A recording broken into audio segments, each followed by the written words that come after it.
Summer special గా మీ అందరికి మొహబ్బత్ కా షర్బత్ ఎలా తయారు చేసుకోవాలో చూపిస్తా. దానికంటే ముందు మీ అందరికి ఒక చిన్న విషయం చెప్పాలి అనుకుంటున్నా. 2 years బ్యాక్ ఇదే వీడియోని రూప్ అబ్జా షర్బత్ అని చెప్పేసి సమ్మర్ స్పెషల్ రంజాన్ స్పెషల్ అని వీడియో పోస్ట్ చేసి కొడితే 500 వ్యూస్ వచ్చేదానికి నాకు పేరు మార్చి దీని మొహమ్మద్ కా షర్బత్ అని చెప్పేసి పేరు పెట్టేస్తే వేరే క్రియేటర్స్ కు మస్తు వ్యూస్ అయితే వస్తున్నాయి. ఒక్కసారిగా నేను షాక్ అయిపోయా. సేమ్ వీడియోని కదా 2 years బ్యాక్ పెట్టింది, నాకేంటి 500 వ్యూస్ వచ్చాయి, ఇప్పుడేంటి వీళ్ళకి ఇన్ని వ్యూస్ వచ్చాయని షాక్ అయ్యా. బాగా పాపులర్ అయిన వాళ్ళకంటే కొత్తగా యూట్యూబ్ క్రియేట్ చేసే వాళ్ళ దగ్గర మంచి కంటెంట్ ఉంటుంది. పాత వారి కంటే కొత్త వారు కొంచెం క్రియేటివ్ గా ఆలోచిస్తారు. అర్థం చేసుకోండి అబ్బా. నేను వీడియో పోస్ట్ చేశాను కదా, ఆ వీడియో కింద లింక్ ఇస్తాను, ఒకసారి చెక్ చేయండి. ఈ షర్బత్ తయారు చేసుకోవడం కోసం ముందుగా సబ్జా గింజలు నానబెట్టుకోండి.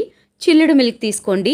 మిల్క్ లో షుగర్ ను యాడ్ చేసి మిక్స్ చేసుకోండి. రోజ్ సిరప్ అందుబాటులో ఉంటుంది. మిల్క్ లో రోజ్ సిరప్ ను యాడ్ చేసుకొని మిక్స్ చేసుకోండి. సబ్జా గింజలు యాడ్ చేసి సన్నగా కట్ చేసుకున్న వాటర్ మిలన్ ను యాడ్ చేసి సర్వ్ చేసుకోవటమే. ఈ సమ్మర్ లో కూల్ గా భలే ఉంటుంది. ట్రై చేయండి.